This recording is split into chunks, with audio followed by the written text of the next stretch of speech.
Hello बच्चों, let's read this question. What is the product of the following synthesis. हमें ये molecule दिया गया है जिससे हम इन रिएजेंट से रिएक्ट करा रहे हैं। तो हमें बताना है कि इस रिएक्टेंट का इन सारे रिएजेंट से रिएक्ट कराने के बाद हमें कौन सा प्रोडक्ट मिलेगा। So please note the key concept of this question that HBr adds on alkene according to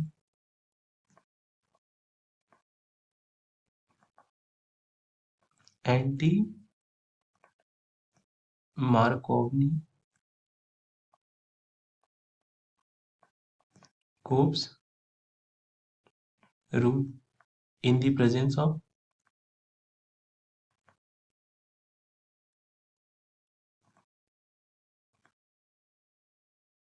peroxide according to anti-Markovnikov rule। जिस एल्किन में हम HBr का एडिशन करा रहे हैं तो ब्रोमीन यानी हेलोजन उस कार्बन पर जाएगा जहां पर नंबर ऑफ हाइड्रोजन ज्यादा हो। इस एल्किन में यहाँ पर एक हाइड्रोजन है और यहाँ पर एक हाइड्रोजन है, यहाँ पर दो हाइड्रोजन है। तो जब हम इसमें HBr का एडिशन कराएंगे तो इस वाले कार्बन पर Br ऐड होगा और इस वाले कार्बन पर H in the presence of peroxide. So यहाँ पर से Br, देन इस वाले कार्बन पर H and then C, then C, यानी एक और ब्रोमोब्यूटेन बन गया यहाँ से। ये हमारा फर्स्ट स्टेप में रिएक्शन। सेकेंड स्टेप में हम इसे Mg से रिएक्ट कराते हैं।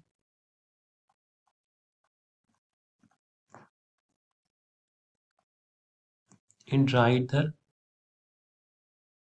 तो यहाँ से हमें मिलेगा C4H9 MgBr। ये Mg बस C4H9 और Br के बीच में इंसर्ट हो जाता है। थर्ड स्टेप में हम इसे रिएक्ट कराते हैं CO2 से। अब ये ग्रिग्नार्ड बन गया जहाँ पर C4H9 के पास नेगेटिव चार्ज और Mg के पर positive. So C4H9 MgBr, this reacts with CO2 and E2O2। This is dilute. ये थर्ड स्टेप है, ये माइनस और ये पॉजिटिव। तो अगर CO2 की बात करें तो CO2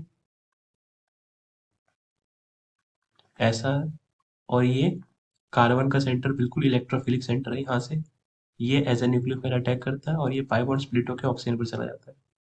तो हमें जो प्रोडक्ट मिला यहाँ से C4H9, इसकी रिएक्शन हम हाइड्रोलिसिस करा रहे हैं, यानी कि इसकी हम वाटर से रिएक्शन करा रहे हैं।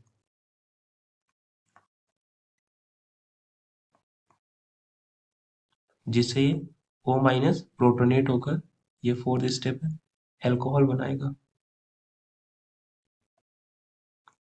OH बनाएगा सॉरी, जिससे ये एक कार्बोक्सिलिक एसिड बन गया। तो ये एक ऐसा C double bond O O H and then यहाँ पर C4H9। अब फिफ्थ स्टेप में इसे हम रिएक्ट कराते हैं SOCl2 से।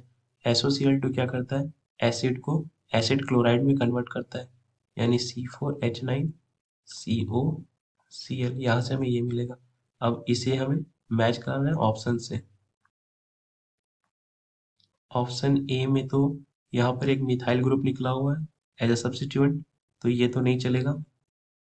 ऑप्शन बी में देखें तो ऑप्शन बी में केटोन है, ये भी नहीं चलेगा। ऑप्शन सी में एसिड क्लोराइड तो है बट यहाँ एक एल्किन ग्रुप है, तो ये भी एलिमिनेट। ऑप्शन डी में देखें तो 1 2 3 4 5 5 मेंबर चेन भी है और एसिटाइल क्लोराइड भी है, यानी correct option of this question is option D. I hope आपको ये कॉन्सेप्ट समझ आया। Thank you.